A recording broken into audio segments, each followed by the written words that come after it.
After 1.5 years, I finally had the chance last week to graduate from Cambridge University. And since my last video about Cambridge has recently broken the 50 view barrier, being blessed by the YouTube algorithm, I thought it was time to make some more Cambridge content. This video is going to be a reflection on choosing to apply to, and then after somehow getting in, my experience at Cambridge, and basically whether I think it was the right choice. So it's going to be a video about the university itself rather than my subject, which was psychology, and I'll make a separate video about that at another time. So firstly, what was the culture like? When you initially read and watch YouTube videos about Cambridge, the thing that stands out, for me at least, is that it seems completely out of touch with the real world. It almost looks like it's from another planet, with its grand architecture and students cutting about in gowns. It's interesting because Cambridge as a wider city is quite diverse and in many areas quite poor. But as a student at the university, you're basically always in the city centre and don't really need to leave it. For the entire 3 years of your degree, you can spend it in the Cambridge bubble. This is a real thing because there's a place on this field called Parker's Piece, which is near where the wider town links into the city centre. There's a place in the middle of it called Reality Checkpoint, which basically marks the spot at which you are leaving the real world of real people and entering this bubble of Cambridge students. The Cambridge Union, which is the debating society and hosts a bunch of famous people during the year, is probably the epitome of the Cambridge bubble. It feels extremely separate from the real world. You basically pay 150 quid to queue outside the building for 2 or 3 hours, waiting to get a seat in the chamber to watch the famous person's Q&A, and it's 100% a waste of money, so don't join it. So what are the people of Cambridge like? Do they correspond to this idea of a Cambridge bubble? Are they all completely aloof from society? Maybe some people from your college will have a family Wikipedia page because they come from a special line of ancestry. Others may be sons and daughters of people in the government and generally in high positions of power. It was also normal at my college anyway to play a bit of croquet on the paddock in the summer, which I guess all of that sounds quite Tory. Even though some people from Cambridge do have very affluent backgrounds, I think making friends there is like making friends in the rest of your life. You know, some people come from very different backgrounds to you, and that was definitely the case for me because I come from a low-income background.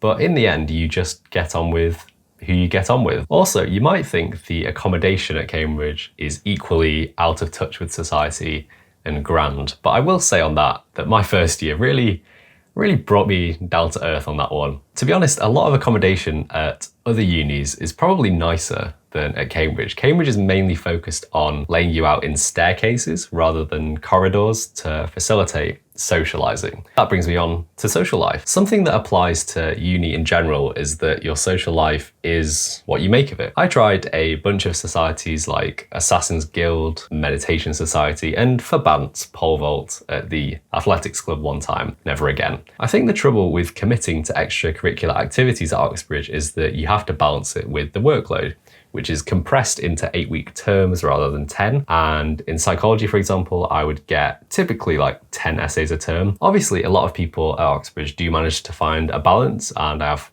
huge respects for people who've done that. But for me, that was kind of a struggle. In general, on social life, the collegiate system makes it much easier, I think, to have a social life compared to other unis. You're in a year group of about 150 people, so you don't feel completely anonymous compared to, for example, now studying at UCL, I have literally no idea outside of my course who anyone is. For me, college sports was a very fun way to make friends because it didn't feel like as high pressure compared to doing university sports, and anyone who played mixed lacrosse with me will know that the standard at mixed lacrosse was low.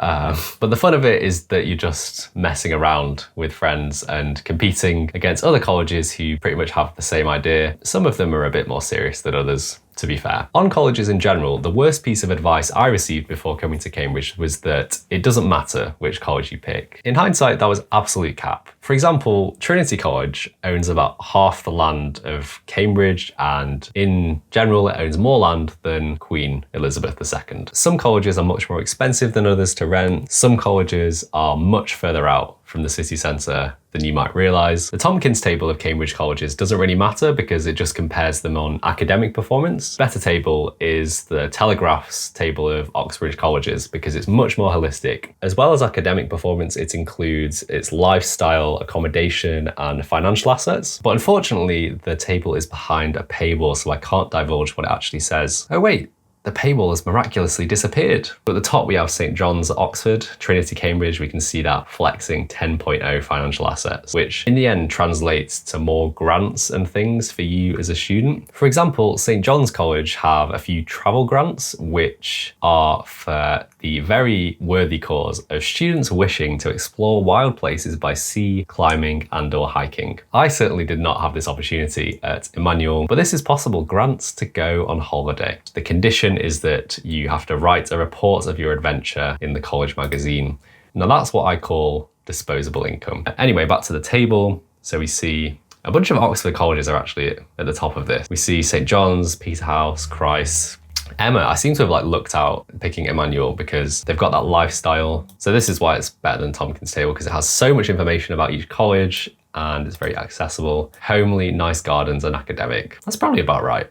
You can get a description of every single college's facilities. The alumni view of Trinity is minted, arrogant, and stunning, which is probably a fair assessment of Trinity. If you scroll down the table, you can see the colleges that make up the numbers. They're not awful, of course, but they perhaps don't have as many free holidays to give out to you. I wouldn't take the table as gospel by any means, do visit the college and see which one you like the most, but I would say personally that it's important to get a college in a good location, a quite central location in Cambridge. What are the support systems like at Cambridge? Firstly, they were pretty good with me financially, and I'll come on to cost at the end of the video. But in general, the support system for mental health things is better than what I understand most other universities to be, which isn't to say that it's perfect, but that it stacks up and holds its own. Firstly, every college's student union has 2 welfare officers who you can go to and have a chat with informally about any problems that you might be going through. But for things that are less trivial, you might want to see the college counsellor, who is a counsellor that is employed by the college just to see students of that college. So they're usually quite available. I will say on that the college counsellor, in my experience, was not quite what I expected. At Emmanuel College, the college counsellor had been there for decades and continued to be in the job because she was chums with everyone on the college board. But the small detail missing, which was quite important, is that she was hard of hearing, and I only found that out by talking to the welfare officers. Now, I'm all for equal opportunities, but when it comes to therapy, you probably want someone who can listen to you. They have replaced her recently, I believe, and some colleges, obviously with their unlimited pools of money, can pay for you to have private therapy, but yeah, that was a weird experience for me. There is also the University Counselling Service, which is its own building in Cambridge, and it has a bunch of counsellors. The referral time is something like a couple of weeks max, which I think is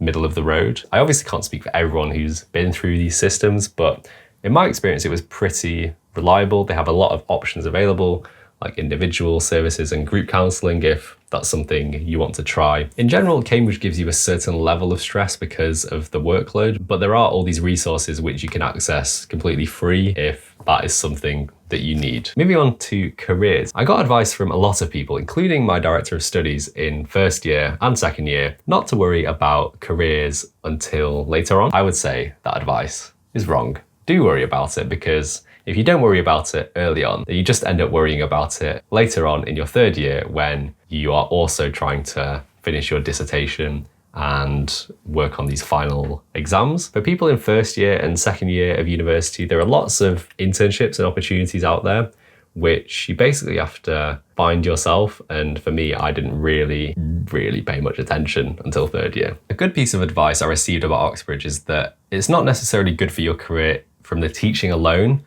but mainly from the connections you can make there. I ended up realizing that this isn't something that's put on a plate for you, of course. You have to go out there and proactively make the connections yourself, except I didn't really know how to do that. I think I really would have benefited from a careers event about attending careers events and networking. Even now, I feel quite confused about how all that works. I don't think any uni will figure out your life for you.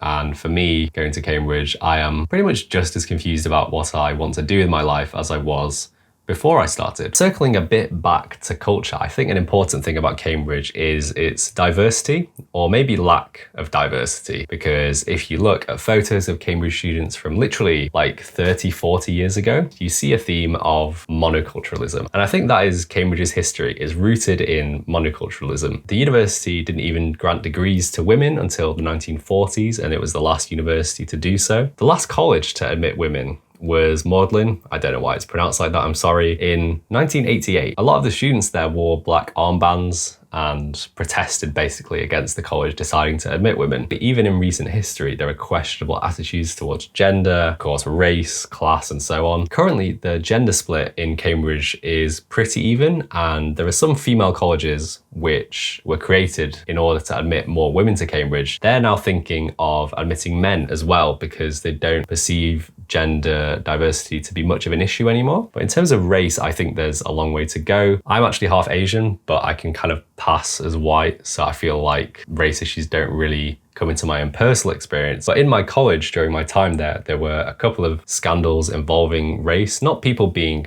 deliberately racist and overtly racist, but just being ignorant, and it was very clear that certain people have been brought up in a white middle-class background. It's obviously sad that these things happen in the 2020s, but I think the university's heading in the right direction. I certainly don't think that Cambridge today is what it was in the photos of the 20th century. I think it's a much more diverse environment. I think a lot of LGBT people find that when they come to Cambridge that they are accepted for who they are for the first time in societies and in college. For me, to be honest, the real culture that I found difficult to fit in with and felt very monocultural was the drinking culture.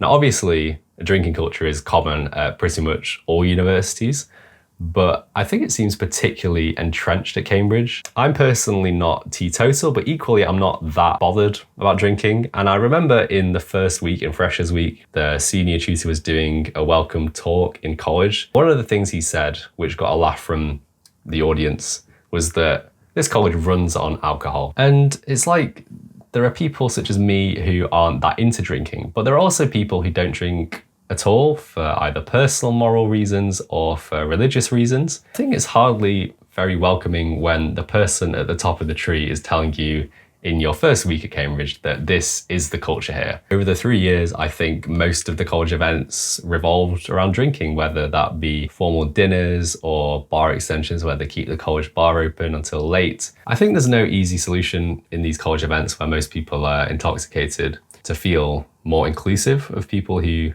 don't drink, but I thought that was worth mentioning as something that felt very monocultural and difficult to fit in with. Finally, cost. I think on first impressions, Cambridge looks like somewhere that's impossibly expensive to live in, but in reality, cost isn't something that should stop you from going there. The general cost of living in Cambridge can be quite high at times, and at the end of the year, there are these events called May Balls that happen in a May week, where each college will host its own all-night party, and it's really extravagant. Tickets cost like £150 to £200 each. People typically go to like 2 or 3 each May week, which obviously adds up to a lot of money. But in general, Cambridge does offer good support financially. I mentioned the quite ridiculous grants that you can get at certain colleges to do things like go on holiday, but there is a general bursary system at all the colleges, which is offered to people even on middle income backgrounds where you might not be eligible for a very high student loan. I think it's worth checking with the specific college that you apply to what their accommodation costs are. But in my experience, I didn't appreciate this as much as I should have at the time. But my backup uni, which was St Andrews, their cheapest accommodation worked out to be the second most expensive accommodation equivalent in Cambridge. So I think the cost of living in Cambridge isn't obscene. And I think with the bursary system,